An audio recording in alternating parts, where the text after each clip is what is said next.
The Hidden Truth, Episode 3, The Keth. The Keth did not speak. At least, not the way humans did. Lena felt it before she understood it. A pressure behind her eyes, a tightening in her chest. The low hum in the city deepened, thick like sound underwater. Then the world folded. She staggered. Jacob's hand shot out. Lena, but she was already gone. Not unconscious. Somewhere else. She stood beneath a sky that felt wrong. Not blue, not gray. Clear in a way skies had never been since life learned how to breathe. The air tasted sharp, metallic, new. There were no birds, no wind, no trees, only fire in the distance. Massive rivers of molten rock cut glowing scars across the land. Mountains rose and collapsed in slow motion. The planet itself was still forming. "Where am I?" Lena whispered. Her voice sounded small, lost. The answer didn't come in words. It came in feeling. Before humans, before animals, before history. Before Earth had decided what it would become, and then she felt them, everywhere. Not footsteps, not bodies, presence. The ground beneath her glowed faintly, as if veins of light ran through the stone. The air shimmered like heat on asphalt. Shapes formed, tall, fluid, made of light, shadow, and something in between. The Keth. They didn't walk, they flowed. Lena turned slowly, heart hammering. "You're here," she breathed. A warmth brushed her thoughts. Not comfort, recognition. The land shifted at their movement. Stone reshaped itself. Walls rose from the earth like growing crystal. Light threaded through structures that hadn't existed seconds earlier. "This isn't a city," Lena whispered in awe. It was alive. The Keth didn't build, they guided. Earth itself responded to their will. She saw centuries pass in moments. The planet cooling, oceans forming, skies darkening, storms learning how to rage. And always, the Keth were there, stabilizing, shaping. Living within the world rather than on it. Jacob's voice echoed faintly, like a memory trying to break through. "Lena, are you seeing this?" She realized then, he wasn't, not like she was. This was meant for her. "You were here first," she said softly. A pulse of acknowledgement rippled through the glowing ground. Yes, they had lived when Earth was still dangerous, when existence itself was unstable. They learned the laws of pressure, gravity, and energy because they had to, or die. Their science wasn't machines, it was understanding. The planet wasn't a resource, it was a partner. Lena felt a strange ache in her chest. "How long?" she asked. The answer came as a rush of time so vast it made her dizzy. Millions of years. They had watched continents drift apart, watched seas rise and fall, watched the world become gentle enough for fragile life to survive. And for a moment, a long, peaceful moment, there had been harmony. Then, the sky darkened, not with clouds. With absence, light bent, sound faded. The air felt wrong. Something massive moved above the planet, not crashing, arriving. The Keth recoiled as one. Fear, sharp, sudden, unfamiliar, tore through the shared memory. "What is that?" Lena whispered. No shape formed clearly, only distortion, like reality folding inward around an unseen weight. Where it moved, stars dimmed. Where it lingered, matter unraveled. It didn't speak, it didn't announce itself, it simply existed. And that existence was enough to threaten everything. The warmth around Lena tightened. Urgency. Warning. This is when everything changed, she said. The memory trembled. Yes. Lena gasped sharply and staggered backwards. The glowing city snapped back into focus. Jacob caught her fully this time. You went pale. Your eyes, they were glowing. Her breath came fast. I saw their past, the planet before us, before life. Anika whispered, and? Lena swallowed, and something came. The hum in the city deepened again. The Keth drifted closer. This time, their presence felt heavier. Serious, ancient, and afraid. The memory did not fade. It darkened. The light of the young earth dimmed as though someone had slowly turned down the sun. Lena still felt the presence of the Keth around her. Tighter now, closer, like a crowd pressing in during a storm. What happened after it arrived? She asked quietly. For a moment, there was nothing. Then fear, raw and unfamiliar. Not the quick fear of danger, the deep fear of something that cannot be escaped. The sky above the ancient earth bent inward, not collapsing, curving. Gravity itself seemed to lean toward the unseen mass.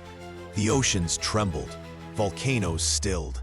Even the planet, once wild and loud, seemed to hold its breath. The thing did not attack. It didn't need to. Where its presence lingered, reality thinned. Stone lost strength. Energy dispersed. Life withered. Lena felt it then. Not pain, but erasure. Like a shadow swallowing existence. It feeds on structure, she whispered. Yes, the Keth answered, the thought heavy. On order, on stability, on worlds that have learned to live. A chill ran through her. The Keth had survived chaos, but this thing thrived on harmony. Jacob muttered, that's not fair. Nothing about it was. The Keth tried to flee. Lena felt the surge of movement. Their civilization lifting upward, away from the surface, toward the stars. For a heartbeat, hope flared. Then space itself resisted. Gravity curved back toward the planet. The unseen presence followed, not chasing, simply remaining near. Wherever they tried to go, it stayed, like a moon that could not be escaped. You were trapped, Lena said softly. Yes. Panic rippled through the memory. The Keth, ancient, wise, once calm, had never known helplessness. Now they did. They tried weapons, fields of energy, distortions of space and pressure. Nothing touched it. It wasn't harmed. It wasn't slowed. It didn't even seem aware of their attacks. It is older than conflict, the Keth said. It does not fight. It persists. Lena's chest tightened. So what did you do? The memory shifted downward, deep into the earth, far below magma, below crushing pressure, below places any human machine could survive. The Keth dove into the planet itself, not hiding, building, shaping. They folded gravity inward, bent matter like cloth, created a region where the entity could not easily move, not destroyed, not defeated, but contained. A prison made of physics itself. Lena watched massive structures form, not walls, but forces. Invisible layers of pressure and time slowing. The unseen thing sank toward the core of the earth, drawn by the trap. And then the cage closed. The planet trembled. Continents cracked. Oceans surged. But the entity was held, silenced, not gone, just trapped. Lena exhaled shakily. You turned the earth into a prison. Yes, the weight of it crushed her. All of humanity, all life, living on top of a containment system built to hold something ancient and world-ending. Jacob whispered, we've been standing on a bomb. Worse, Lena said, on a lock. The memory continued. The Keth didn't leave. They couldn't. If the prison failed, the entity would rise again. So they built their civilization around it, above it, within it. They became the wardens of a planet-sized cell for millions of years, watching, maintaining, adjusting the forces as Earth changed. This is why you stayed hidden, Lena said. Yes, visibility brings disruption. Disruption weakens the cage. Anika swallowed. So us drilling was never about minerals, Lena finished. The Keth pulsed in agreement. You were approaching critical zones. Silence fell, heavy, terrifying. Jacob rubbed his face. So if humanity keeps digging, the prison destabilizes. Lena felt sick. And if it destabilizes? The pause this time was longer, darker. When it rises, the Keth said, your world ends quietly. Not in fire, not in explosion. In erasure. Civilization thinning. Matter unraveling. Reality losing shape. The planet becoming empty again. Just like before life. Lena's knees felt weak. All of it had been balanced for millions of years, and humans, in barely a few centuries of industry, were cracking it open. But you didn't stop us, she said. You could have. Another ripple of tension moved through the Keth. Not unity, disagreement. We debated. Some believed humanity would burn itself out quickly. Some believed intervention would destabilize history. Some believed humans could become caretakers.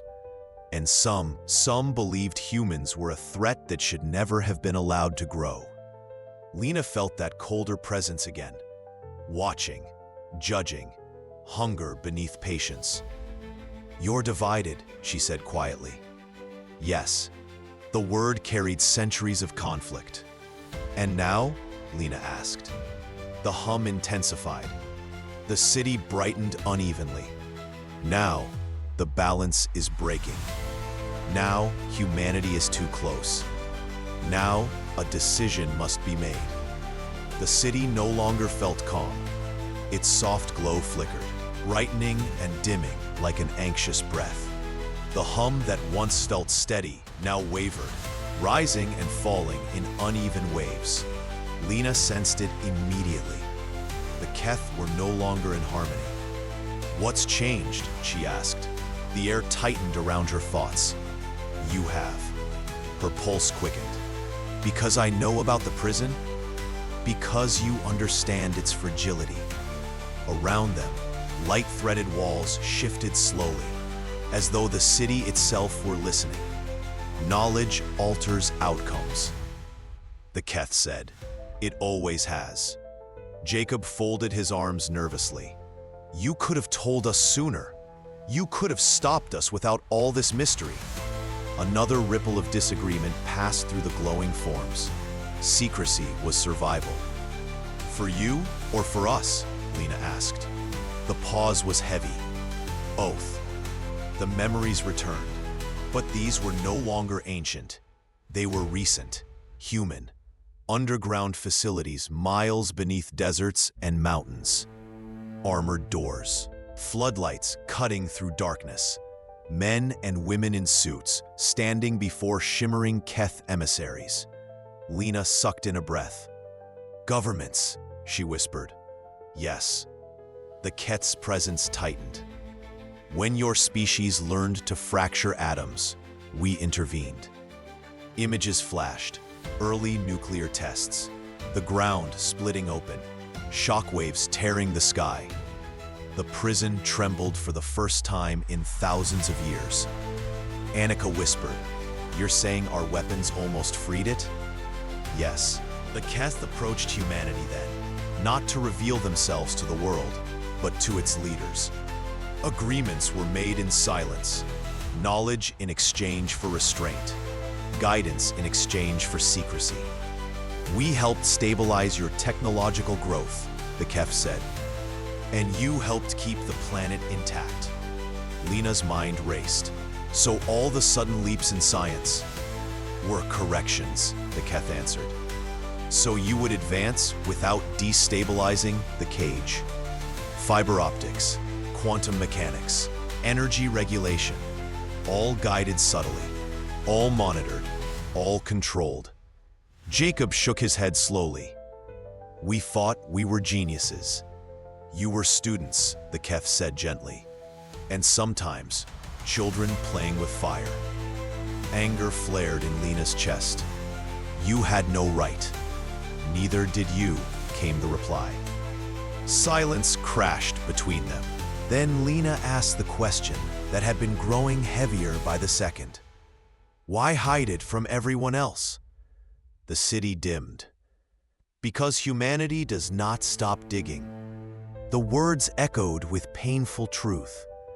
Every resource exhausted, every boundary pushed, every mystery is attacked with drills and bombs. Knowledge spreads, the Keth continued. Curiosity becomes exploitation. Exploitation becomes destabilization. So you chose a few people to trust? Lena said bitterly. We chose those who could enforce restraint. The memories shifted again. Human leaders arguing, some terrified, some furious, some greedy. Not all governments agreed. Some wanted to weaponize the Keth. Some wanted to expose them. Some wanted to control the prison itself. That is when the fractures began, the Keth said. And you still made deals? Jacob snapped. We chose the lesser collapse. Lena closed her eyes briefly. Humanity hadn't been protected. It had been managed. But now, she said slowly, those deals are breaking. Yes. Surface images flared, satellites adjusting, emergency bunkers unlocking, classified networks lighting up after decades of dormancy. Your discovery triggered dormant protocols. Annika's voice shook. What kind of protocols? Containment of you. The word hit harder than any threat. Lena's stomach dropped. They're coming for us. Yes. Jacob cursed under his breath. And not to rescue us, Lena added, to silence us. The city brightened suddenly, sharp, alert. Another presence among the Keth surged forward, colder, sharper, less patient. Silence is no longer sufficient. It pressed into Lena's mind. She flinched. Some of us believe humanity has exceeded acceptable risk. She felt it clearly now. The faction that had been watching with hunger. Not hunger for food, hunger for finality, for removal. You're talking about wiping us out, she whispered. About preventing destabilization permanently. The warmer presence countered immediately. And others believe humans may become caretakers. The city pulsed between them, two rhythms clashing, hope and extinction. You're deciding our fate, Lena said. Yes, her hands trembled. Without us having a voice. You have always shaped this world without asking it, the Keth replied calmly. The truth burned. Lena took a breath, forcing herself steady. Then let me speak. Silence spread. Even the hum softened. You watched us struggle, she said. You guided us when we were close to destroying everything, but you never let us grow into responsibility. Jacob nodded. You treated us like a problem to manage, not a species to mature. Annika added softly, maybe that's why we keep pushing, because everything important was always hidden. The Keth hesitated. Lena pressed on. You want caretakers? Then stop pulling strings. Let humanity know the stakes. Let us choose to protect the world. The colder presence surged again. Exposure leads to chaos. Secrecy already has, Lena shot back. The city trembled faintly. For the first time, uncertainty rippled through the Keth. Above them, human forces were mobilizing. Below them, An ancient prison strained under growing instability. Between them stood one fragile species, suddenly holding the truth. "What happens now?" Jacob whispered. The Keth's answer was quiet. "Now the world learns whether humanity can inherit the planet or must be removed from it." And far below the Earth's crust, something ancient shifted in its sleep. Episode 4. The Files That Never Existed. The Room That Wasn't a Rescue. The first thing Lena noticed wasn't the light. It was the silence. Not the peaceful kind. Not the kind that comes with sleep. This silence was engineered. No hum of machines. No distant footsteps. No wind. No echo. No world.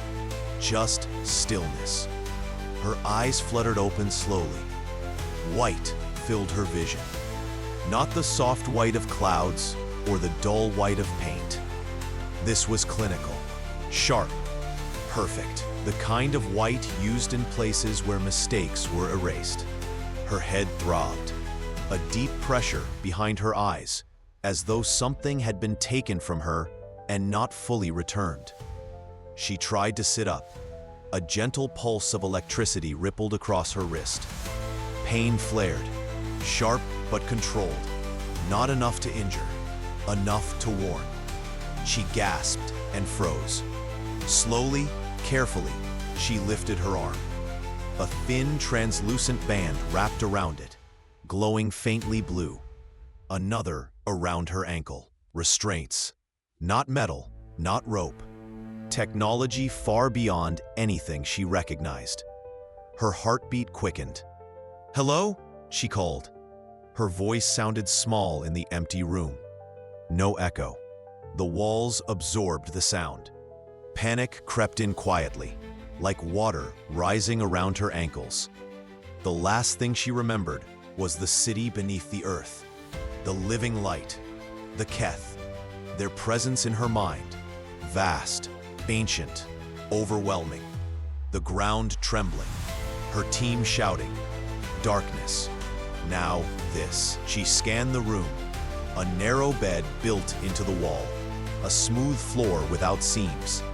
No vents, no corners. And across from her, a wide sheet of glass. Too dark to see through. A mirror or a window. She knew instinctively which one it was. Someone was on the other side, watching. Her breathing grew faster. "Who's there?" she demanded. Nothing. Then, movement. A shadow shifted beyond the glass. Her pulse thundered in her ears. Moments later, a soft hiss filled the air. A door she hadn't noticed slid open seamlessly from the wall. Footsteps approached. Measured, calm, unafraid. A man stepped into the room. He wasn't wearing a lab coat, not a uniform either. Just a dark suit, perfectly fitted, like someone who lived his life indoors and in control. His hair was silver at the temples, his face lined but sharp, the kind of face that had made difficult decisions for a very long time. He smiled politely, not warmly. "Dr. Lena Reyes," he said. His voice was smooth, almost soothing. "I'm relieved you survived the transition." Her throat tightened. "Where's my team?" The man took his time before answering. "They're being evaluated." "Evaluated for what?" "For exposure." The word made her stomach twist. "Exposed to what?" she snapped. He studied her like a doctor might study a scan. "Everything you weren't supposed to see." He pulled a chair from the wall. It unfolded as if grown rather than built, and sat across from her. "I'm Director Elias Crow," he said. "I oversee subterranean anomaly management." She stared. "That's not a real department." Crow chuckled softly. "It is when you've known about underground civilizations longer than most nations have existed." Her breath caught. "You knew?" "Yes. You sent us down there." "No," he corrected gently. "You found a location we hoped would remain untouched for another century." Anger surged. You let us walk into an alien city without warning. Crow's gaze hardened just slightly. You weren't explorers, Dr. Reyes. You were variables. Silence pressed in again. You weren't rescued, he continued. You were contained. The word echoed in her mind. Contained, like a virus, like a threat, like something dangerous. The truth settled heavily in her chest. The government hadn't been surprised. They'd been waiting, and whatever she'd uncovered, they were afraid of it becoming public. Crow didn't rush. That was the first thing Lena noticed. He didn't bark orders, didn't threaten, didn't explain too much. Men like him never hurried. They let truth arrive slowly, like a storm you could see coming but couldn't outrun. A thin panel slid silently out from the wall between them, forming a table. Crow placed a thick folder on it, the kind of folder that carried weight even before it was opened. Red markings covered its surface. Classified, restricted access, Omega clearance. Lena swallowed. Those stamps don't mean anything to me, she said. They should, Crow replied quietly. They're what separate what the world believes from what actually exists. He opened the folder. Inside were satellite images, huge sections of land sealed off with military infrastructure. Deep boreholes reinforced with layers of steel and concrete. Facilities that plunged miles beneath major cities. New York, Beijing, Moscow, Lagos, Tokyo. All connected by a vast underground network. What is this? Lena whispered. Containment and cooperation zones, Crow said. He turned the page. The next images stole the air from her lungs. Glowing forms, tall, shifting silhouettes that resembled the beings she had seen beneath the earth. The Keth, captured not by cameras alone, but by proximity. Humans standing beside them. Engineers, scientists, military officers, shaking hands, working, smiling. You've been working with them, Lena said, for generations. Crow nodded. Since the first deep seismic surveys uncovered their structures. They contacted us before we reached their city. They always do. Lena's stomach churned. So the drill sites, the mineral surveys, all of it? Carefully aloud, Crow finished. We controlled how close humanity came, and what humanity was allowed to learn. He flipped another page. Schematics spilled out. Strange geometric designs that barely resembled human engineering. Lines that curved where they should have been straight. Materials listed that didn't exist on any periodic table. These were given to us, Crow said, slowly, over decades. Just enough to advance without revealing their full capabilities. Her hands trembled as she scanned the pages. Fiber optic pathways. Energy storage systems far denser than lithium.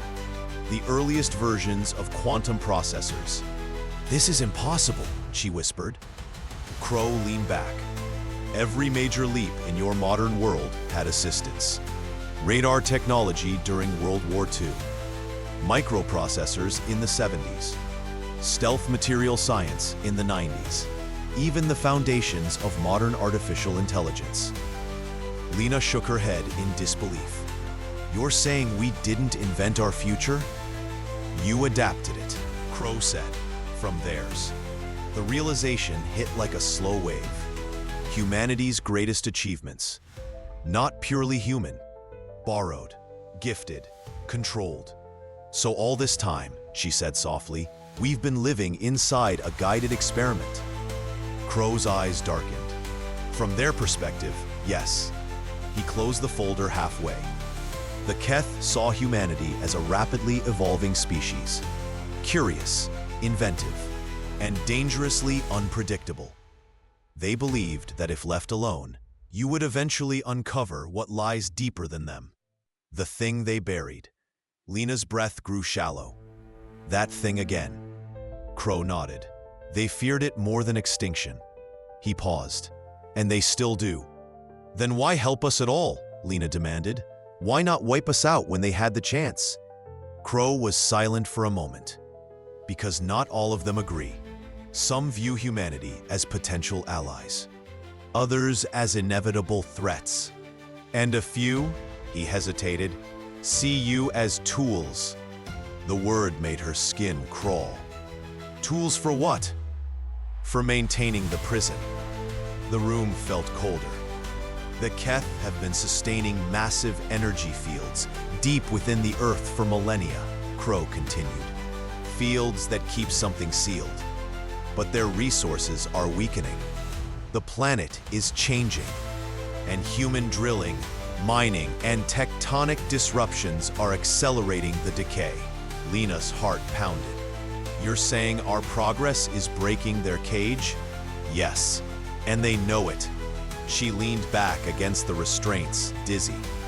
So the more advanced we become, the closer we come to freeing something ancient and catastrophic.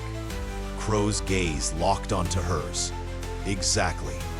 The silence stretched. Outside this room, the world went on. People checking phones, traffic lights changing, children laughing. None of them knew that their planet was a prison slowly cracking open, and humanity was the cause. Crow didn't open another file. He didn't need to. Some truths were too heavy for paper. He stood and walked toward the far wall. As he moved, the white surface shimmered, then dissolved into a massive glass screen stretching from floor to ceiling. The lights in the room dimmed, but deep, low hum filled the air. Lena felt it in her chest before she heard it, a vibration that made her ribs ache slightly, like standing too close to heavy machinery. Everything you saw of the Keth, Crow said quietly, is only the middle layer of this world. The screen came alive. A rotating model of Earth appeared, but it wasn't the Earth from textbooks. Beneath the crust glowed vast structures, luminous networks spiraling around something massive at the core. Not the molten core, something else. Dark, dense, still. That is not magma, Crow said. That is the containment mass. The image zoomed inward. Lena's breath caught. A colossal shape sat suspended inside layers of glowing energy fields. Its outline shifted subtly, as if it were breathing or dreaming. What is it? She whispered. No one knows its original name, Crow replied. The Keth call it the first descent. Our scientists call it the subterranean anomaly. Most of us simply call it, he paused, the sleeper. The word alone felt wrong. How old is it? Lena asked. Older than multicellular life, Crow said. Possibly older than the moon. She stared at the enormous form. It didn't look like a creature. It looked like a presence. A distortion in reality. Gravity itself seemed warped around it. When it arrived, Crow continued, Earth was a young planet. The Keth were a surface civilization then, far more advanced than they are now. They detected something entering the solar system. Not a meteor, not a comet, something that slowed itself and aimed for Earth. Lena felt cold spread through her body. It crashed? No, Crow said. It descended. The screen shifted. Ancient projections showed the entity sinking into the planet like a stone into water. Continents forming afterward. Oceans boiling. The planet reshaping around it. It burrowed toward the core, Crow said, as if it was looking for something. Or hiding. Or nesting. Her stomach twisted. And the Keth? They fought it for centuries. Energy weapons that could fracture tectonic plates. Technology capable of manipulating gravity. But it couldn't be destroyed. It absorbed energy, adapted, learned. The images showed massive ancient cities burning, Keth structures collapsing, entire regions of the planet reshaping. They realized too late, Crow said softly, that it wasn't here to conquer. It was here to remain, to grow, to change the planet into something suitable for itself. Lena's throat tightened, so they buried it. They lured it downward, Crow said, layer by layer. They collapsed sections of the crust intentionally, built energy lattices around it, turned the Earth itself into a prison. The glowing networks on the screen pulsed. These containment fields have held it dormant for hundreds of thousands of years. But nothing lasts forever. And lately, he gestured toward flickering warning indicators on the projection. They've been weakening. Why now? Lena asked. Human activity, Crow replied. Deep Earth drilling, fracturing, nuclear tests, geothermal extraction. Every disruption shakes the lattice. And climate-driven crust shifts are making it worse. The model showed microfractures spreading, small breaches, energy leaks. It's waking up, Lena whispered. Yes. Crow turned to face her, and when it wakes fully, he didn't finish. He didn't need to. She already knew. The planet wouldn't survive, neither would the Keth, neither would humanity. What happens if it escapes? She asked. Crow's voice was barely above a whisper. The Keth believe it will convert Earth into a breeding world, a biological engine. All life will be restructured into something compatible with it. Lena's breath came fast now. Converted how? Absorbed, rewritten, used. The silence pressed in. You mean extinction, she said. Worse, Crow replied. Transformation. Her stomach turned violently. All life, everything. Forests, oceans, animals, people. Raw material, fuel, structure. Then why keep this secret? She demanded. Why not unite the world? Crow's jaw tightened. Because panic would destabilize the containment faster than any drill ever could. Wars would erupt over who controls the Keth. Religious collapse, economic chaos, and most dangerously, he looked directly into her eyes. Humanity would try to weaponize the sleeper. The thought made her blood run cold. You mean, yes, he said, turn a planetary extinction entity into a superweapon. That's why secrecy has been maintained. That's why agreements were made. That's why you were contained. Lena closed her eyes briefly. Everything she thought she knew about humanity's progress, about discovery, about the world, all of it was built on borrowed knowledge and carefully controlled lies. And the Keth? She asked softly. They're divided, Crow said. Some believe humans must now be eliminated before the lattice collapses. Others think humanity can help reinforce it. And a dangerous faction believes the sleeper should be released. That it's the next stage of planetary evolution. Her eyes snapped open. Released? On purpose?